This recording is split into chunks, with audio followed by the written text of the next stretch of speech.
제가 지난주일 설교 끝났는데 제가 항상 끝나고 난 다음에 성도들이 제대로 잘 살았는가 이 점검을 좀 해야 되겠다 이런 마음이 있습니다. 왜냐하면 한 주 듣고 난 다음에 다 잊어버리잖아요. 지난주 설교가 뭐였어요? 눈을 안 마주치고 그러시는데 가드였습니다. 두려움, 골리앗이었습니다. 제가 몇 가지 좀 질문 좀 하고 요약 좀 할게요. 가드 두려움행위 지난주 설교였습니다. 매주마다 이 작업을 좀 해야 되겠다 생각이 들어요. 그 다음에요. 핵심 요약 먼저 좀 합시다. 그 다음에요. 첫째, 미래에 대한 두려움이 우리에게 다 있다는 겁니다. 미래를 알고 싶다는 것은 두렵다는 것이고, 그러나 우리는 한번 읽어보죠. 시작. 알고 가는 게 아니라 믿고 간다. 우리는 알고 가는 게 아닙니다. 믿고 갑니다. 내일 일은 난 몰라요. 하루하루 살아요. 오늘 설교 끝나고 찬양할 건데 우리는 교회 예배 끝나고 집에 가다가도 무슨 일을 만날는지 모릅니다. 그러나 우리는 알고 가는 게 아니라 믿고 갑니다. 하나님을 신뢰하고 우리를 인도하실 하나님을 우리는 의지하고 갑니다. 할렐루야. 두 번째요. 시작.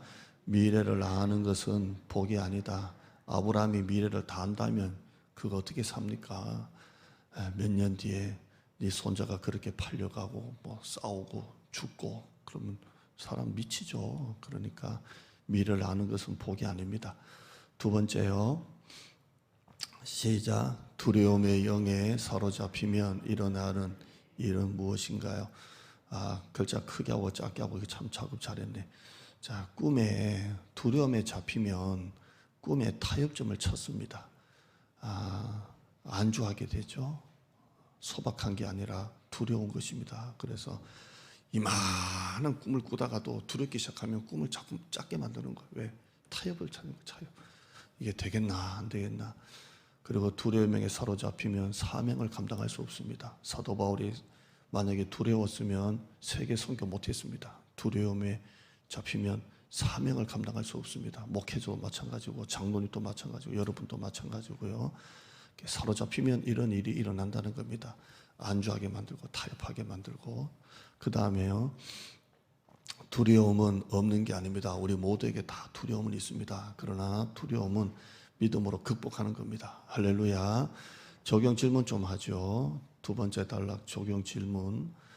미래에 대한 두려움으로 가진 꿈이 작아졌거나 현실적으로 타협하고 있는 부분이 있다면 무엇인가 한번 생각해 봅시다. 여러분이 혹시나 앞날에 대한 두려움으로 내가 가졌던 기도의 제목이 작아지고 현실적으로 타협하고 있는 게 무엇인가 한번 생각해 보자는 겁니다.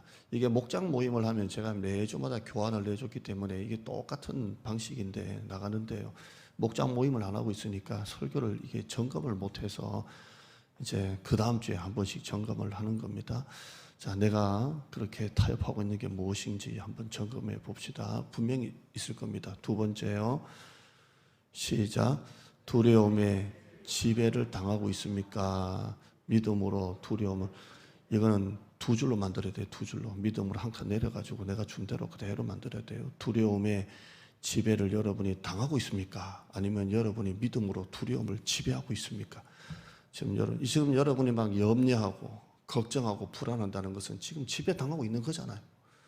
근데 내가 마음이 평안하다는 것은 내가 두려움을 지배하는 거잖아요. 그러니까 여러분이 어느 쪽에 있는지 보자는 거죠. 나는 여전히 염려의 이 강박에 갇혀 있다라는 것은 여러분 지배를 당하고 있는 거예요. 따라합시다. 모든 염려를 다 주께 맡기라. 아멘. 여러분이 점검해 봅시다. 오늘은 시리즈 설교하다가 명절 설이니까 가정에 대해서 여러분에게 설교를 하려고 합니다. 오늘 설교 제목은 가정은 희망의 산실입니다 라는 제목입니다. 따라 하실까요? 가정은 희망의 산실입니다. 가정은 희망이 계속 만들어지는 곳이라는 겁니다. 여러분 지금 아주 어렵고 힘든 시기입니다. 이 시기에 우리 관동의 모든 식구들이 다 건강하고 행복하고 형통하고 하는 일마다 잘 되고 기도하는 것마다 다 이루어지기를 축원합니다. 다 건강하고 오늘 제가 주일학교 세배 받으러 오라 그래서 세배 갔어요. 세뱃돈은 내가 준 게 아니고 부서에서 줘가지고 그냥 줬는데 세배를 하고 덕담 말해요. 덕담 말해서 그냥 뭐 한마디 했는데 우리 부목사님 그러더라고요. 다 건강이 최고야. 그래서 믿음이 최고야. 얼마나 웃겼는지 건강이 최고야. 애들 앉혀놓고 그러고 나는 또 애들 앉혀놓고 애들한테 결혼 잘해라 이러고 참 두 목사 둘 다 좀 헛소리하고 왔다 이런 느낌. 건강이 최고야. 결혼 잘해라 그랬는데 우리 식구들이 다 건강하고 형통하고 하는 일도 잘 되고 기도하는 것도 다 이루어지기를 매일 기도하고 있습니다. 매일 기도합니다. 매일 기도해요. 담임 목사는 뭐 예를 들어서 봉고차 타고 다녀도 성도들이 벤츠 샀다 그러면 막 좋아가지고 막 잘 됐다는 거잖아요. 집 샀다 그러면 막 좋아하는 거잖아요. 성도들이 잘 되는 게 목사 행복이잖아요. 그래서 매일 기도합니다. 여러분 하는 일이 다 잘 되고 형통하기를 건강하기를 기도합니다. 가정마다 갖고 있는 모든 어려운 문제가 다 해결되기를 축원합니다. 경제적인 문제, 질병, 사고, 중독, 불임, 불화, 실업, 퇴직, 실패의 자리를 극복하고 일어나기를 축원합니다. 제가 우리 성도 기도 제목을 이렇게 보고 있는데요. 잠깐만요. 여러분이 낸 기도 제목을 이렇게 파일로만 너무 얇아가지고 제본이 안 된대요. 책처럼 제본. 그래서 얇다고 안 된다. 그래서 스프링으로 만들어. 스프링으로 해가지고 여러분의 기도 제목을 이렇게 다 하나하나 이거 매일 읽는다고요. 제가 약속했잖아요. 매일 읽어요. 매일 읽습니다. 길면 길대로 읽고 짧으면 짧은 대로 읽고 없으면 없는 대로 또 기도합니다. 걱정하지 마. 다 이렇게 하고 하는데요. 보니까 불임에 대한 기도가 있어요. 자녀들 아기를 갖지 못하는 데 있는데요. 참 이것도 참 특별한 기도 제목이죠. 여러분의 가정에 경제 문제, 질병, 사고, 중독, 불임, 불화, 실업, 퇴직, 실패의 자리가 하나님의 말씀을 붙들고 그 자리에서 일어나기를 축원합니다. 가정은 희망의 산실입니다. 세상은 절망에 대해서 말합니다. 다 보세요. 뉴스도 보면요. 뭐 어디 선한 행적은 별로 없고 전부 다 뭐 연쇄 살인마 이야기 무너졌더라 깔렸더라 죽었더라 뉴스도 전부 다 자극적인 걸 거예요. 야 뉴스도 이게 예능이구나 이게 보니까 다 시청률이 아주 좀 자극적이고 막 그런 걸 얘기하는데요. 코로나의 오미크론에 선진국들은 이미 이제 엔데믹을 이제 선포하고 있습니다. 이제 끝났다라고 하고 있습니다. 이게 바이러스가 없어진 게 아니라 이제 계속 번지니까 이제 풍토병이죠. 이제 감기와 같이 일반화를 시키는 거예요. 없어진 게 아니라 이렇게 시키고 있습니다. 여러분이 미국 스포츠를 보고 영국 뭐 손흥민이 나오는 거 그 축구 한번 보세요. 그저께 축구도 봐도 전부 다 마스크 다 벗고 응원하고 다 그러고 있어요. 이제 영국이나 왜냐하면 이제는 일반 감기처럼 이게 이제 풍토병으로 보는 거예요. 엔데믹으로 넘어가는 겁니다. 24일자 KBS 보도 WHO 세계보건기구 사무소장이 이제 3월부터 이제 이 오미크론 또 계절 감기처럼 이렇게 엔데믹이 될 거다 그렇게 예상을 했습니다. 그래서 KBS에서 보도가 나오더라고요.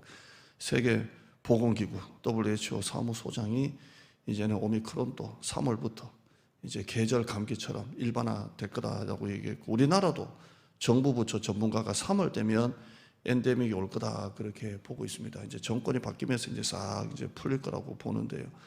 바이러스가 150만 종이라고 합니다. 감기도 바이러스 일종이고요. 오미크론이라는 이름을 붙이니까 더 이렇게 무섭게 이렇게 와 닿는데 세상은 절망을 말합니다. 절망. 안 된다, 어렵다, 힘들다, 망한다, 가망성 없다. 자꾸 절망에 대해서 말합니다. 뉴스도 보면 전부 다 절망적인 이야기입니다. 누가 깔려 죽었더라, 뭐 무너졌더라, 뭐 했더라 이런 얘기를 합니다. 아니면 막역한 희망에 대해서 말합니다. 대선 후보들 공약 보니까 사실 별거 없습니다. 서울, 경기도 수십만 개 아파트 지어서 주택난 해결하겠다. 매년마다 농어촌 100만 원씩 주겠다. 청년들 매년마다 100만 원씩 통장 넣어주겠다. 월세를 지원해 주겠다. 취업시켜 주겠다. 그래서 청년들이 취업을 하면 저 서울에 현수막 많이 붙어있대요. 청년들이 취업을 하면 이제 취업했다고 격려로 한 달에 50만 원씩 몇 개월 주고 또 청년들을 취직시키면 회사가 청년들 취직시켜줬다고 한 사람도 100 몇십만 원씩 또 회사에다 주고 야 우리나라 대단한 거예요. 취직해도 돈 주고 취직시켜줬다고 회사에다 돈 주고 우리 처제가 사업을 하는데 청년들 취업을 많이 시켜줬다고 1년에 국가에서 취직률을 많이 하게 해줬다고 국가에서 엄청 줍니다. 여러분에게 말을 못할 정도로 매년마다 줍니다. 매년마다.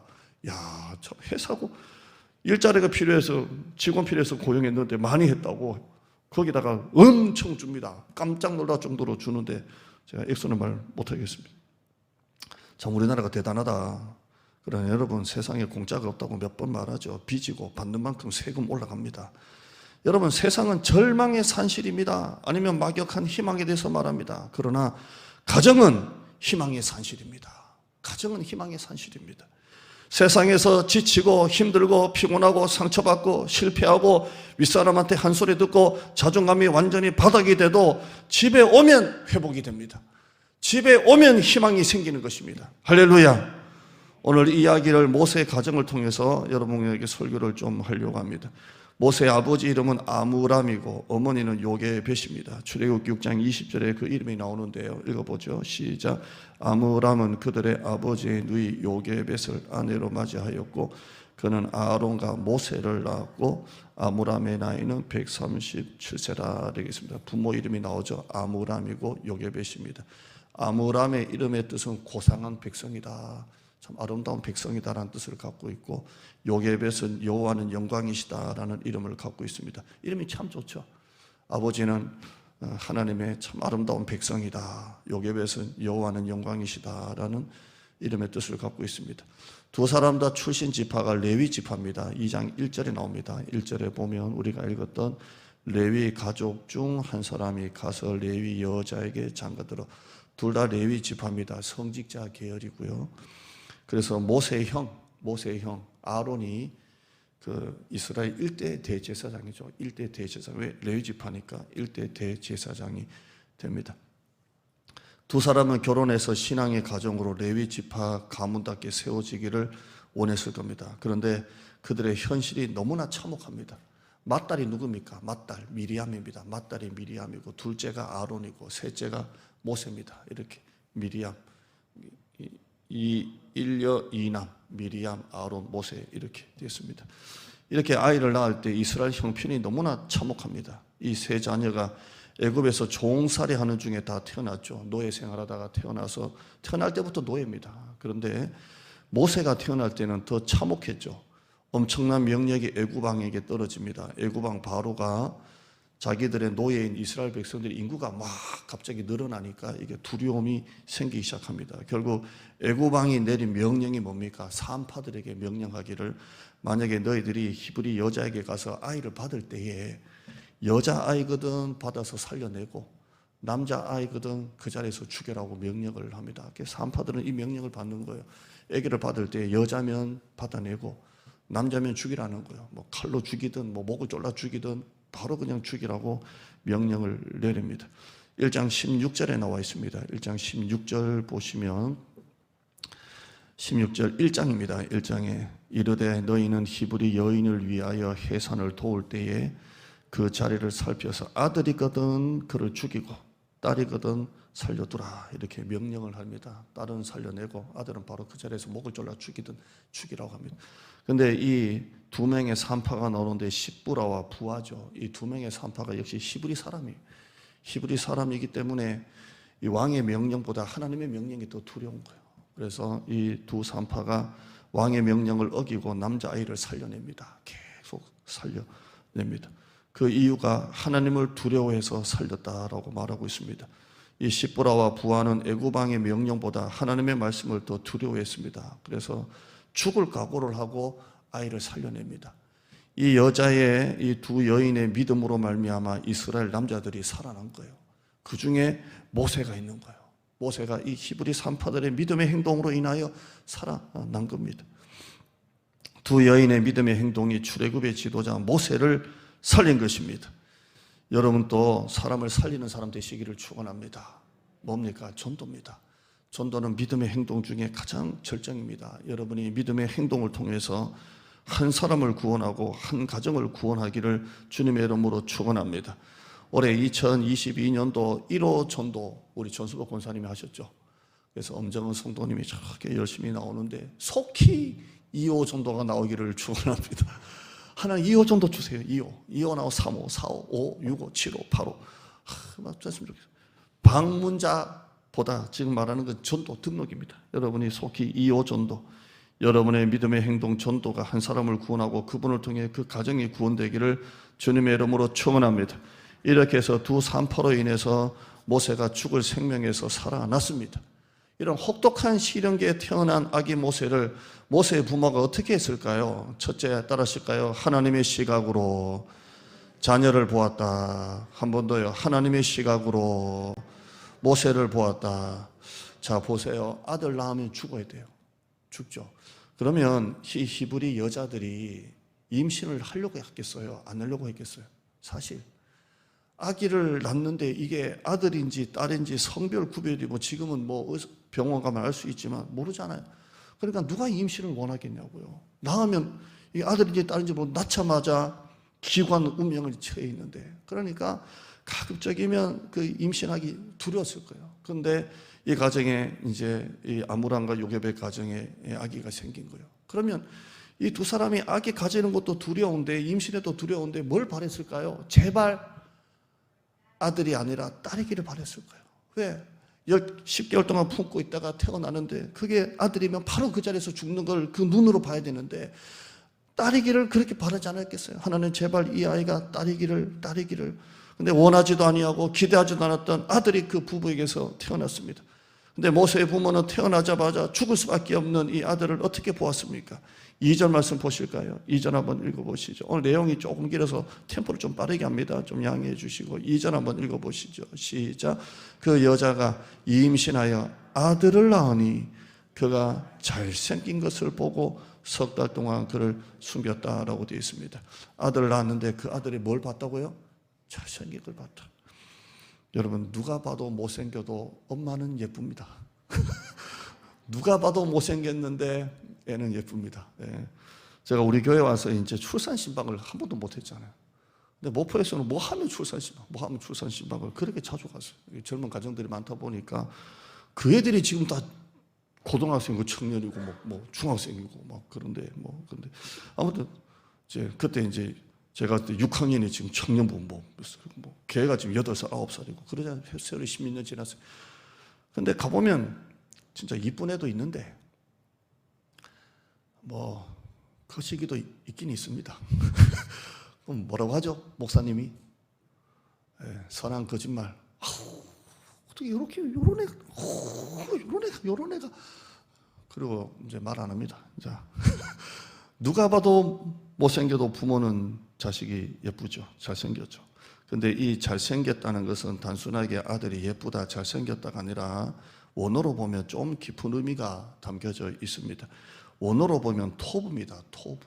이 토부가 뭐냐면 하나님이 아담과 하와를 창조하시고 보시기에 좋았더라 할 때 토부가 들어갑니다. 하나님이 우리를 만드시고 난 다음에 참 보기 좋다 할 때 토부가 들어갑니다. 지금 이 모세의 엄마가 모세를 딱 봤을 때 토부가 들어가요. 참 보기 너무 좋구나. 이 토부가 들어갑니다. 사도행전 7장 20절 보실까요? 시작. 그때 모세가 낳는데 하나님 보시기에 아름다운지라 그의 아버지의 집에서 석 달 동안 길렀다. 스데반 집사 얘기가 사도행전에 나오는데 여기에 하나님 보시기에 좋았더라, 아름다웠다라는 말도 토부입니다. 창조 때 우리를 만드셨을 때 그 토부가 여기 들어갑니다. 히브리서 11장 23절 한번 보실까요? 시작. 믿음으로 모세가 낳았을 때에 그 부모가 아름다운 아이임을 보고 석 달 동안 숨겨 왕의 명령을 무수하지 않았다. 이때 이 아름다운 아이임을 보고라는 것도 토부가 들어갑니다. 하나님이 우리를 바라볼 때 그 눈을 말합니다. 정말 말할 수 없는 감격과 그 기쁨을 말하는 겁니다.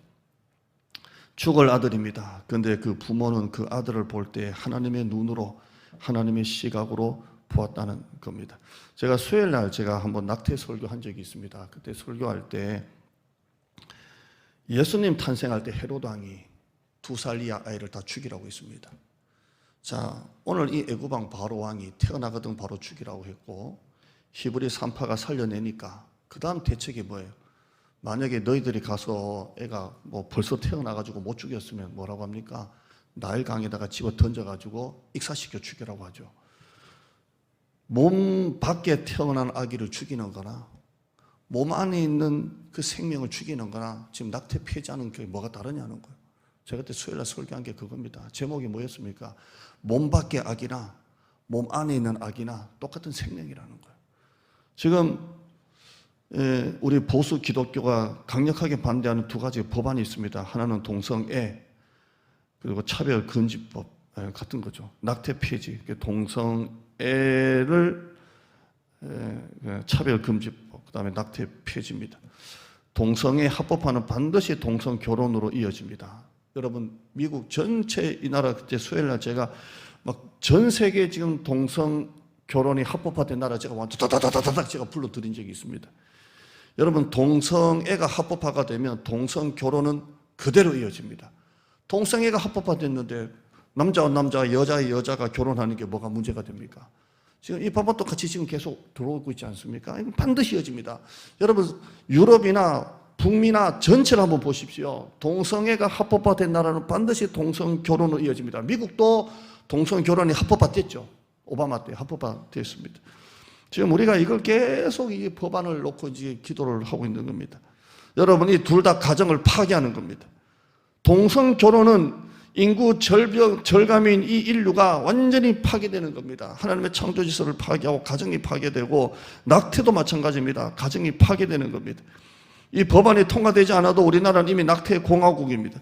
2017년도 대한민국 산부인과 발표 통계입니다. 우리나라는 매년 연간 태어나는 애들 수가 30만 명 정도인데 이에 반해서 낙태를 당하는 아이들은 110만 명 정도라고 하죠. 매일 3천 명의 아이가 낙태로 죽고 있습니다. 수많은 생명이 음성적으로 낙태를 당하고 있다는 것을 보면 그 수가 얼마나 되겠습니까? 이런 통계만 보면 인구가 자꾸 줄어드는 원인이 태어나는 애가 적은 것도 있지만 낙태당하는 애가 너무 많아요. 너무 많습니다. 출산이 적은 게 아니라 낙태가 너무 많습니다. 본질적 이유는 태어나야 될 아기들이 낙태로 지금 몰살을 당하고 있습니다. 우리나라는 지금 무조건 낙태를 못하게 하는 건 아니에요. 저희 어머니도 제 동생 넷째를 낙태했다고 합니다. 왜냐하면 저희 어머니가 몸이 너무 약해져가지고 병이 와서 이 병원에서 이제 산모가 위험할 수도 있고 애가 위험할 수도 있고 이래서 결국에는 이제 한 게 이제 저희 어머니 이제 아픔인데 우리나라는 산모가 진짜 위험할 경우에는 산모를 살리기 위해서 낙태를 허용합니다. 이런 경우의 수를 두고 있습니다. 근데 이런 모든 최소한의 낙태, 뱃속에 있는 태아를 보호하는 이 법안을 없애겠다는 것입니다. 지금 또 매년마다 100만 명의 아이들이 어머니 뱃속에서, 엄마 뱃속에서 세상에 빛도 보지 못하고 죽어가는데 이 법까지도 테두리를 없애겠다고 하고 있습니다. 지금 유엔 회원국의 3분의 2가 낙태를 지금 반대하고 있다고 합니다. 낙태를 합법했던 국가도 생명 존중에 의거해서 낙태 합법화를 다시 불법으로 바꾸는 법안을 하고 있답니다. 근데 우리나라는 지금 거꾸로 하고 있습니다. 인구 출산율을 올리기 위해서 매년마다 예산을 수십조를 편성하고 인권은 강조하지만 산모의 인권은 강조하지만 이 낙태의 인권은 우리는 존중하지 않습니다. 시편 22편 9절 한번 보실까요? 시작. 오직 주께서 나를 모태에서 나오게 하시고 내 어머니의 젖을 먹을 때에 의지하게 하셨나이다. 나를 모태에서 나오게 하시고 22편 10절에요. 시작. 내가 날 때부터 주께 맡긴 바 되었고 모태에서 나올 때부터 주는 나의 하나님이 되셨나이다. 이게 모태예요. 모태. 저는 모태 신앙이죠. 모태. 예레미야 1장 4절에 여호와의 말씀이 내게 임하니라 이르시되 5절에요. 읽어봐요. 시작. 내가 너를 모태에 짓기 전에 너를 알았고 네가 배에서 나오기 전에 너를 성별하였고 너를 여러 나라의 선지자로 세우노라 하시기로. 여러분, 이 한 구절만 봐도 낙태가 얼마나 죄라는 까 죄. 우리나라는 최소한의 산모의 건강을 위해서 그 산모를 지키기 위해서 허용한다고요. 최소한의 이 법마저도 지금 무너지고 있습니다. 여러분, 우리 모두가 뱃속에 태아든지 태어나 자라고 있는 아이든지 우리는 우리 자녀를 바라볼 때 톱으로 봐야 돼요. 우리 아이는 이미 우리 큰애는 지금 올해 몇 살이냐 그러니까 29이래요. 기절한 줄 알았어. 나는 25인 줄 알았어. 네가 이렇게 컸냐?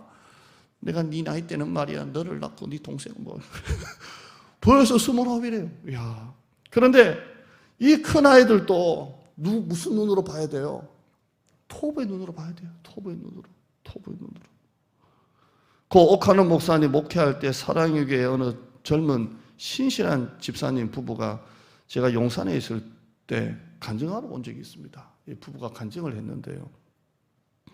이 부모 둘 다 젊은 부부고 엘리트입니다. 좋은 명문대 나오고 밖에서도 직장이 아주 돈을 많이 버는 엘리트인데 둘 다 똑똑한데 아이가 이 다운 증후군 같은 이 정신 장애를 가지고 태어난 겁니다.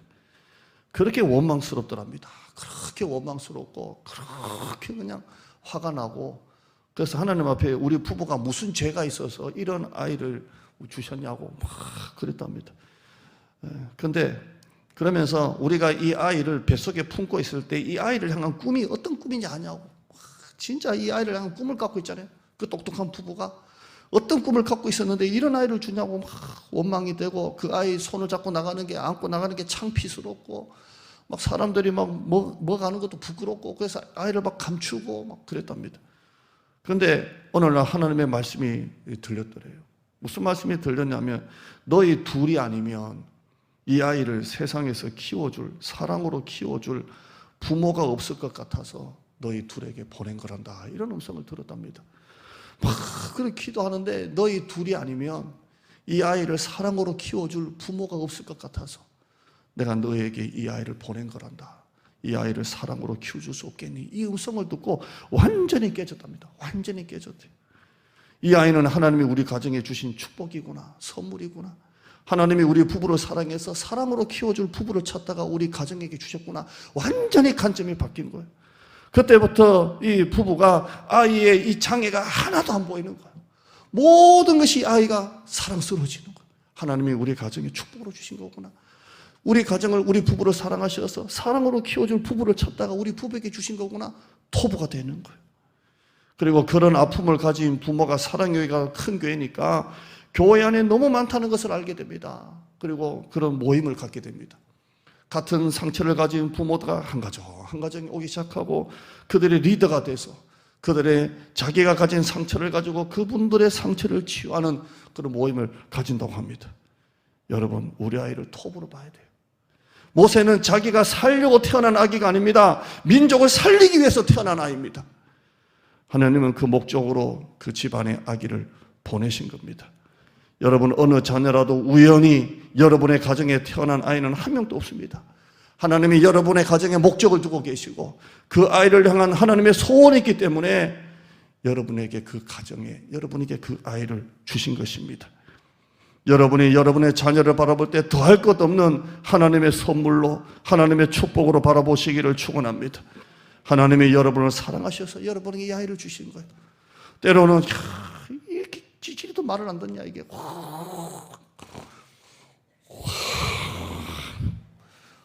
여보 참아 이럴 때가 있을 거면 그러나 여러분 토부의 눈으로 봐야 돼요. 하나님이 여러분의 가정의 아이를 사랑하셔서 주신 것입니다.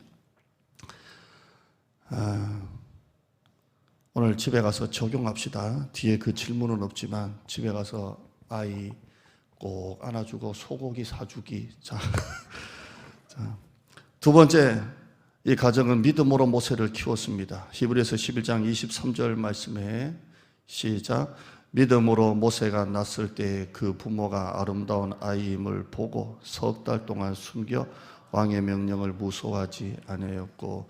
자, 석 달 동안 이 아이를 숨기는데요, 잘생겼다고 숨긴 게 아니라 다 떼고요, 앞에 믿음으로 끝에 왕의 명령을 무소하지 아니하여서 그 아이를 석 달 동안 숨겼다 이렇게 되어 있습니다.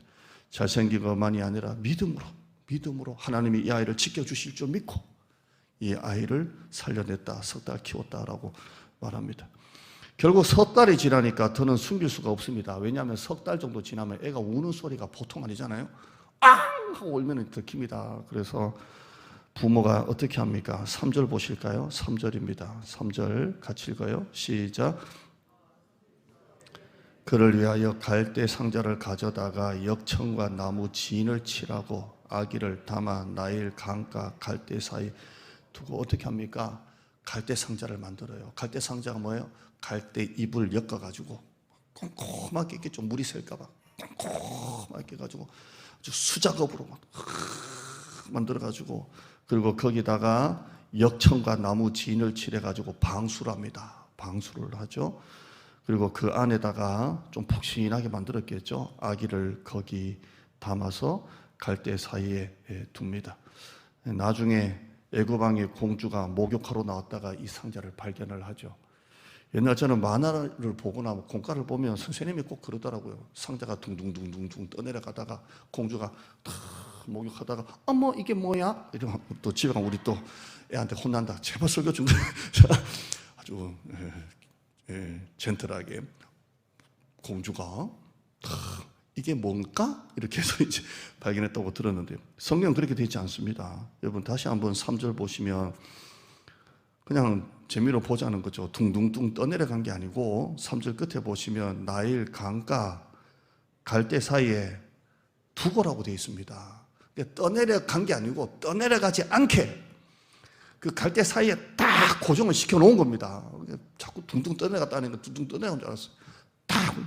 그러니까 5절에 보시면 5절에 바로의 딸이 목욕하러 나일 강으로 내려오고 시녀들은 나일 강가를 거닐 때 그가 갈대 사이에 끼워진 상자를 보고 시녀를 보내어 가져다가 이렇게 되어 있습니다. 그래서 이게 뭐야?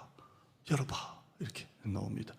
자, 한번 생각해 보세요. 여러분 나일 강 길이가 얼마인 것 같습니까? 제가 구글로 검색해 보니까 6,693km입니다. 6,700km입니다. 6,700km. 6,700km 별거 아니다 생각했는데요. 여러분 우리 교회에서 티맵으로 관악 동구교회에서 부산역까지 딱 찍으면 393km 납니다. 397km. 그러니까 여기서 부산역까지가 400km에서 3km 뺀 397km 나옵니다. 그러면 나일강 길이가 6,693km예요. 그러면 서울 부산 거리보다 몇 배가 더 긴 거예요? 대략 17배가 긴 거예요. 17배가 긴 겁니다. 그런데 정확하게 애국 공주가 목욕하러 나왔다가 그 자리에서 모세가 갈대 상자가 담긴 것을 봤다. 이거 기적 아닙니까? 기적이죠. 그 6,600 서울 부산 17배 거리에 어떻게 한 포인트에 그 상자가 끼워져 있고 그 한 포인트에 공주가 그걸 딱 발견을 했겠습니까? 우연일까요? 여러분은 뭐라고 답하실까요? 하나님의 은혜입니다. 이건 다음에 이제 설교를 할 시간이 있으면 하고요. 그만큼 모세의 부모가 치밀하게 기도하고 준비한 거예요. 치밀하게. 자, 한번 또 생각해 봐요. 애국 공주가 평생 딱 한 번 그 자리에 나왔을까요? 애국 공주가 그 전에는 한 번도 목욕하러 안 나왔는데, 평생 그 전에 한 번도 안 나왔는데, 그날 딱 한 번, 오늘은 궁전에서 하기 싫네? 밖에서 노천욕이나 좀 하고 올까 해서 어디 장소 알아봐라. 그래서 평생 딱 한 번 그 자리에 딱 한 번 왔을까요? 아닐 것 같죠? 저는 가만히 생각하면서 이건 애국 공주의 핫플레이스구나. 목욕하기 딱 좋은 핫플레이스구나. 그래서 목욕 쫙 하고 커피 한 잔 내려와 해서 커피 한 잔 딱 마시는 이 힐링 포인트구나. 이걸 안 거예요. 어떻게 6,693km가 되는 그 많은 지점에 하필, 물론 은혜입니다라 하면 모든 설교 할 거 없죠. 할 거 없는데 그 포인트를 딱 안 거예요. 이 공주의 핫플레이스구나. 목욕 플레이스. 여기서 힐링 포인트구나. 딱 안 거예요. 그래서 그 자리에다가 딱 갖다 놓은 거예요. 그래서 그 누나 미리암이 어떻게 되는지 멀리서 딱 보는 거예요. 왜? 공주가 늘 와서 목욕하던 핫플레이스를 알기 때문에 딱 보는 거예요. 4절은 볼까요? 4절. 2장 4절이에요. 시작. 그의 누이가 어떻게 되는지를 알려고 멀리 섰더니라고 되어 있어요. 딱 치밀하게 보는 거예요. 여러분, 믿음이라는 것은 하나님이 다 알아서 하세요 라고 책임을 넘기는 게 아니에요. 그건 무책임이에요. 그건 게으름이에요. 사업을 하면서 장사를 하면서 일은 안 하고 맨날 놀러 다니면서 주여 사업 잘 되게 하세요 라는 것은 믿음이 아니에요. 이거 무책임이에요. 설교 준비는 안 하고 주여 한다고 은혜가 되는 건 아니잖아요. 학생이 공부는 안 하고 주여 한다고 되는 건 아니잖아요. 믿음이 뭐예요? 최선을 다하는 거예요. 하나님께 기도하면서 방주를 만들었을 거 아니에요? 갈대 하나를 엮고 뚜껑을 만들면서 하나님, 내가 이렇게 만들어서 이 아기를 공중아 목욕하는데 가만히 보니까 그 자리인 것 같아. 그래서 거기다가 녹화할 때 그 속에 믿음이 안 들어갔겠어요? 들어가죠. 그러나 그만큼 갈대 상자를 만들고 그만큼 준비를 한 겁니다. 여러분, 내가 할 건 최선을 다하고 그 나머지를 하나님께 맡기는 게 믿음인 줄 믿습니다. 믿음은 맡기는 것이지 무책임한 게 아닙니다. 맡기는 것과 게으름과 무책임을 혼동해서는 안 됩니다. 모세 엄마가 그렇게 최선을 다해서 기도하고 준비해서 놨던 겁니다. 결국 어떻게 됩니까? 모세는 애굽 왕궁에서 크지만 누구 젖을 먹고 큽니까? 엄마 젖을 먹고 크잖아요. 애굽 왕자로서의 엄청난 양육비, 교육비는 애굽 왕궁에서 부담하고 젖은 엄마 젖을 물려서 키우고. 할렐루야. 여러분, 부모의 믿음이 그렇게 만든 줄 믿습니다. 지금 세상 교육의 현장은 무신론, 인본주의, 포스트 모더니즘으로 판을 치고 있습니다. 코로나 2년 동안 보건복지부 자료에 따르면 종교를 통해서 감염이 된 비율은 8.2%로 갑니다. 이 종교라는 것은 교회뿐만 아니라 가톨릭 다 포함한 우리나라 전체 감염의 경로 중에 8.2%가 종교 감염을 통해서 납니다. 그러면 나머지 92%는 전부 다 다른 데서 감염이 된 겁니다. 또 보건복지부는 예배 때 마스크 쓰고 예배 드리면 감염의 확률이 매우 적다고 분명히 말했습니다. 그런데 언론이나 매스컴에서 실제 이상으로 집중적으로 교회발 감염을 보도하면서 세상 사람들은 80몇 프로입니까? 이걸 교회가 한 것처럼 생각하고 있고, 여론조사가 얼마 전에 여론조사 기독신문 보니까 세상 사람들의 84.2%가 교회를 부정적으로 보고 있답니다. 코로나 퍼뜨린 놈들, 예배 드린 놈들, 그렇게 보고 있다고 합니다. 지금 또 직장 계속 다니려면 교회 나가지 말라고, 교회 계속 나가려면 그만두라고 한다고 합니다. 저희 작은 누님이 유치원에서 오랫동안 지금 일하고 있는데, 원장, 원감 하고 있는데요. 지금 또 얘기를 하기를, 그런데요. 명절날 오냐 안 오냐 얘기하는데, 지금도 유치원에서 이 교회 나가냐 안 나가냐 체크하고, 교회를 나가면 학부모들이 싫어하니까 교회에 나가려면 그만둬도 된다고 이렇게 얘기를 한다는 거예요. 코로나 2년 동안 교회 한 번도 안 나온 사람도 있습니다. 태어나서 고등학교 때까지 교회를 다니는 아이들 중에, 이 설문조사 나왔더라고요. 태어나서 고등학교 때까지 교회를 다니는 애들 중에 지금 교회 나오고 애들이 몇 프로 되냐? 13%만 교회를 나오고 있답니다. 이게 무슨 뜻입니까? 태어나서 모태신앙으로 고등학교 때까지 교회를 열심히 나왔는데 코로나가 터지고 난 다음에 교회를 안 나오는 비율이 87%가 교회를 안 나오고, 코로나가 터지니까 13%만 교회 나온다고 합니다.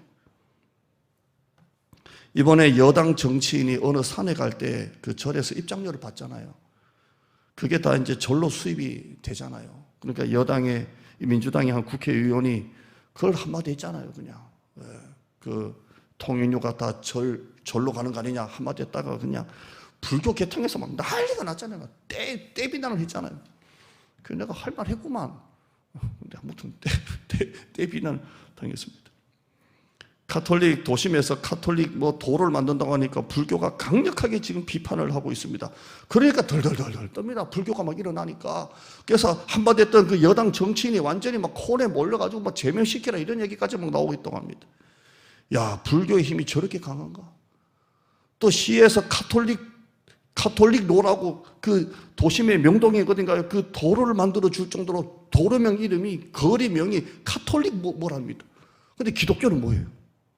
보수 기독교가 완전히 지금 콘에 몰리고 있습니다. 인권이라는 명목으로 동성연애를 합법하고 낙태를 폐지하고 무신론, 인권, 인본주의가 세상을 이렇게 만들고 있습니다. 여러분, 이게 우리를 더 행복하게 만들어 줍니까? 무신론, 인본주의로 무장한 세상이 어떻게 행복한 세상이 됩니까? 여러분, 이런 시대의 마지막 보루가 우리 가정입니다.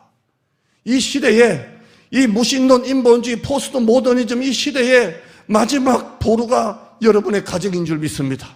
여러분의 가정입니다. 이 시대에 여러분의 자녀를 믿음으로 키우는 데 있어서는 이제 여러분의 가정밖에 없습니다. 여러분의 가정이 여러분의 자녀를 믿음으로 키워내셔야 됩니다. 학교 교육도 무신론 넘어갔습니다. 학원도 인본주의 넘어갔습니다. 여러분의 가정만이 여러분의 자녀를 믿음으로 키워내야 합니다. 다니엘이 이방나라에 잡혀갔습니다. 소년일 때 잡혀갔습니다. 그런데 평생 하루에 3번씩 기도했잖아요. 사자굴에 들어가는데도 불구하고 평생 그는 하루 3번씩 기도했어요. 언제 잡혀갔다고요? 소년일 때 잡혀갔다고요. 많은 학자들은 13살, 15살 그 사이에 잡혀갔다고 봐요. 그러면 13살, 15살 때 바벨론에 잡혀갔는데 평생 그가 하나님 앞에 기도하고 무릎 꿇고 신앙을 지켰잖아요. 그럼 그 믿음이 어디서 나왔겠냐고요? 바벨론에서 누가 가르쳐 줬겠어요? 왕궁에서 왕의 음식을 먹고 그렇게 키웠는데 이 믿음이 어디서 나왔겠냐고요? 13살 때까지의 믿음이 평생을 가는데 이 믿음은 바로 포로로 잡혀가기 전에 다니엘이 엄마 아빠가 가르쳐 준 거예요. 너는 평생 어디 가든지 간에 이 나라가 풍전등화 위기 가운데 있고 나라가 멸망하고 네가 잡혀가서도 하나님 섬겨야 돼. 하나님 믿어야 돼. 평생 하루에 3번씩 기도해야 돼. 그래서 다니엘이 평생 13살에 남의 나라 잡혀가서 포로 생활하면서도 평생 신앙을 지킨 거예요. 이게 바로 여러분의 가정이 되기를 축원합니다. 여러분의 가정이 되셔야 돼요. 여러분 지금까지 신앙생활 하셨다면 록펠러 이야기 많이 들었을 거예요. 세계 최대 부자 록펠러가 엄마의 그 믿음의 10계명을 유언으로 받았다고 하죠. 엄마가 유언으로 남긴 10계명이 있습니다. 이거 많이 들었을 건데 여러분 가정의 설교니까 한번 보죠. 첫째, 시작. 하나님을 친아버지로 섬겨라. 두 번째, 목사님을 하나님 다음으로 섬겨라. 셋째, 아무도 원수를 만들지 말라. 네 번째, 예배 시간은 항상 앞자리에 앉아라. 다섯 번째, 오른쪽 주머니는 항상 11조 주머니 들여라. 여섯 번째, 주일 예배는 꼭 본교에서 드려라. 일곱 번째, 아침에는 목표를 세우고 기도해라. 여덟 번째, 남을 도울 수 있다면 힘껏 도우라. 아홉 번째, 꼭 하나님의 말씀을 매일 읽어라. 열 번째, 잠자리에 들기 전에 하루를 돌아보고 기도하고 자라. 이게 록펠의 평생 10계명이었다고 하잖아요. 우리 큰애가 망우동에 있는 작은 교회 섬기다가 서울역 근처에 좀 한 70년 된 교회를 옮겼습니다. 제가 그랬어요. 너는 너무 착해서 다들 좋아해 줄 거다. 목사님도 좋아해 줄 거고 부목사님들도 좋아해 줄 거고 교통사님 좋아해 줄 거고 그리고 점점 재밌어질 거다 그랬어요. 근데 성도들이 너 착한 거 알아? 다 알아볼 거다. 너 워낙 착하니까 알아볼 거다 그랬는데요. 이제 한 2달 지났나요? 참 부목사님들이 자기를 좋아해주고 전사님이 좋아해주고 막 이 교육자들 너무 좋대요. 부목사님 2분인가 있고 뭐 전사님 너무 이렇게 케미가 좋대요. 근데 전도사님이 30살이고 자기보다 1살 많고 결혼하신 분인데 얼마 전에 이렇게 걷다가 그런 말을 했대요. 우리 애한테 자기가 이런 말을 누구한테 한 적이 없는데 우리 큰애 보고 한 적이 없대요. 근데 내가 지금까지 살면서 전도사님같이 인품이 이렇게 착한 분은 처음 봤다고 그러더래요. 감사하잖아요. 목사님 자랑이에요? 자랑이에요. 어쩔래요? 그 전도사님이 자기가 이런 얘기 한 적도 없는데 자기 평생 살면서 목사님같이 전도사님같이 인품이 이렇게 착한 분은 처음 봤다 그래요. 오늘 또 마귀는 우리 자녀들이 영적으로 성공하는 자녀가 아니라 세상에서만 성공하는 자녀 만드는데 혈안이 되어 있습니다. 그 수많은 덫을 놓고 있습니다. 우리 자녀를 신앙의 눈이 아니라 세상의 눈으로 키우게 하기 위해서 수많은 덫을 놓고 있습니다. 예를 들어서 옆집에는 어느 좋은 대학 들어갔다더라, 옆집에는 어느 좋은 데 취직했다더라, 옆집에는 어느 좋은 대학 나왔다더라, 이런 덫을 우리에게 계속 놀고 있습니다. 덫을 놓고 있습니다. 네 집에는 좋은 대학은 나왔는데 왜 취직은 안 하냐? 수많은 이 덫을 놓고 있습니다. 우리 자녀들을 자꾸 세상의 눈으로 보게끔 덫과 유혹을 계속 설치해 놓고 있다는 겁니다. 아는 목사님 딸이 이번에 서울에 있는 아주 좋은 명문대 음대 합격했다고 전화가 왔어요. 그래서 기도해 주셔서 고맙다고 이번에 좋은 대 했는데 또 하나 기다리고 있대요. 그 좋은 대학 합격했는데 서울대도 이제 기다리고 있다고 이번 주 난다고 막 왔대요. 제가 부러웠을까요? 안 부러웠을까요? 0.0001도 안 부러웠어요. 우리 애는 명문대학은 안 다녀도 명문교회는 다니는 줄 믿습니다. 관악동무. 그렇죠. 한 개도 안 부러워요. 한 개도 안 부러워요. 정말. 한 개도 안 부러워요. 어느 날 새벽에 며칠 동안 한참 그랬어요. 새벽기도 2분 나오는 우리 교회 새벽기도에 우리 애 2 나온 우리 가족이 다 새벽기도 큰 놈 작은 놈 앉아있는데 얼마나 든든한지 아세요 이게? 이게 얼마나 든든한지 아냐고요. 새벽에 2분 앉아있는데 우리 가정이 4명이 앉아있는 거예요. 4명이. 여러분의 자녀를 세상의 눈으로 키우지 말고 하나님의 눈으로 키워야 돼요. 잠언 22장 6절에요. 시작. 마땅히 행할 길을 아이에게 가르치라. 그리하면 늙어도 그것을 떠나지 아니하리라. 결론입니다. 여러분의 자녀들을 세상에다 맡기지 마시고 하나님께 맡기시기를 축원합니다. 여러분의 자녀를 돈에 기대는 인생으로 만들지 말고 말씀에 기대는 인생으로 만들기를 축원합니다. 여러분의 자녀를 세상 성공이 복이 아니라 하나님을 기쁘시게 하는 것이 복이라는 것을 가르치기를 바랍니다. 여러분의 자녀를 세상의 눈이 아니라 신앙의 눈으로 키우세요. 여러분의 자녀를 주님이 주신 아름다운 선물인 토부의 눈으로 보시길 바랍니다. 그렇다면 여러분의 자녀를 하나님이 최선으로 인도해 주실 줄 믿습니다. 적용 질문하고 마치죠. 자, 첫째, 시작. 여러분의 자녀를 토부의 눈으로 좋았더라. 3개 이상 찾아보자. 이제 찾아보는 것. 나는 이게 너무 사랑스럽다. 이게 너무 감사하다. 3개 이상 여러분이 꼭 찾아서 여러분의 자녀들에게 얘기하세요. 결혼한 자녀들, 큰 자녀들에도 꼭 얘기하세요. 내가 오늘 목사님 설교 듣고 나 3개 얘기에 대해 하고 얘기해 보세요. 이게 너무 감사해. 우리 집에 태어난 게 너무 좋아. 그래서 세상에 살려고 태어난 아기가 아니라 세상을 살리는 아이가 되길 바랍니다. 그 다음에요. 자녀를 세상의 눈으로 키우고 있습니까? 신앙의 눈으로 키우고 있습니까? 세상에서 성공한 사람이 아니라 영적으로 성공해서 하는 게 쓰임받는 사람으로 그 눈으로 키우시길 바랍니다. 학벌도 좋고 좋은 데도 직장도 좋고 연봉도 좋지만 하나님께 성공하는 자녀가 되기를 바랍니다. 여러분 점검합시다. 점검하고요. 다음 주 설교 시작할 때 또 나올 거예요. 3번째요. 자녀를 신앙으로 키우기 위해서 믿음으로 양육하는 부분은 어떤 것이 있는 가정 예배를 합니다.